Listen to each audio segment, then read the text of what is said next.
కాంగ్రెస్ జైత్యాత్ర కావచ్చు, లేకుంటే జోడో యాత్ర కావచ్చు, వీటి వల్ల కేంద్రంలో కూడా కాంగ్రెస్ పార్టీ అధికారంలో రాబోతుంది, ఇదే కరెక్ట్ సమయం అని చెప్పి రేవంత్ రెడ్డి అంటున్నారు. దీనిపై మీరు ఏమంటారమ్మా?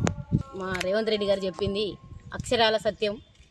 ఇదే మాట ఎమ్మెల్యే ఎలక్షన్లప్పుడు కూడా చెప్పిండ్రు. అదే ప్రకారంగా 65-70 సీట్ల వరకు మేము తీసుకొస్తామని చెప్పిండ్రు. అదే తుక్కుగూడలో ప్రమాణ పూర్తిగా చెప్పిండ్రు. అదే ప్రకారంగా ఎమ్మెల్యేకు అదే ప్రకారంగా వచ్చినాయి. ఇప్పుడు కూడా రాహుల్ గాంధీ గారిని ప్రాధాన్యం చేయాలంటే, ఈ నియంత పాలనలో ఉన్న మోదీని గద్దె దించాలంటే జనజాతరతో మళ్ళీ మేము అడిగెడతాము. ప్రతి జిల్లా మండల్ విలేజ్ తిరుక్కుంటూ కాంగ్రెస్ పార్టీని అధికారంలో తీసుకొస్తాము. మా ముఖ్యమంత్రి గారు ఇచ్చే మాట మేము నిలబెట్టుకుంటాము.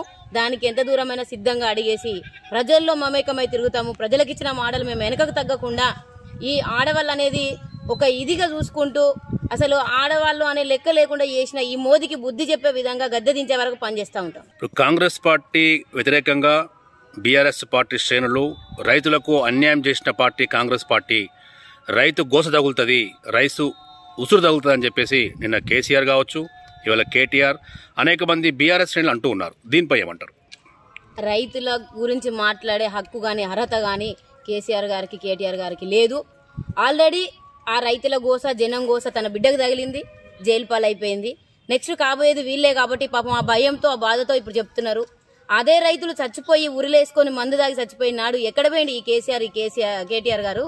ఇప్పుడు నీతో చెప్పడం కాదు, 10 సంవత్సరాలలో నీ దగ్గర ఉన్నప్పుడు రైతులు ఏం చేసిండ్రు, ఏం జరిగింది, ఎట్లా చనిపోయిండ్రు అనేది ఒక్కసారి ఆలోచించుకొని మాట్లాడడం మంచిది. కాంగ్రెస్ ప్రభుత్వంలో రైతులు బాగుపడతారే తప్ప చావులు గోసలు అనేది ఏది ఉండదు. రైతు గోస తాకే ప్రభుత్వానికి గద్దె దిగిపోయింది. ఇంకా కూడా మాట్లాడే అర్హత మాత్రం మీకు లేదు. కాంగ్రెస్ పార్టీలో త్వరలో 25 మంది ఎమ్మెల్యేలు జాయిన్ కాబోతున్నారని చెప్పేసి ఉత్తమ్ కుమార్ రెడ్డి మీడియా సాక్షిగా చెప్పారు. దీనిపై ఏమంటారు? ఇప్పుడు రాహుల్ గాంధీ ప్రధానమంత్రి కావాలి, రాష్ట్రమే కాకుండా దేశం కూడా బాగుపడాలంటే వాళ్ళు కూడా ఇప్పుడు కొంచెం బుద్ధి తెచ్చుకొని మేము కూడా ప్రజల్లో మమేకమై అందరి కోసం ప్రజాప్రభుత్వం ప్రజాపాలన చేస్తామని చెప్పి అనే విధంగా వాళ్ళు జాయిన్ అవుతున్నారు. దానికి అధిష్టానం నిర్ణయం ప్రకారమే మేము నడుచుకుంటాం.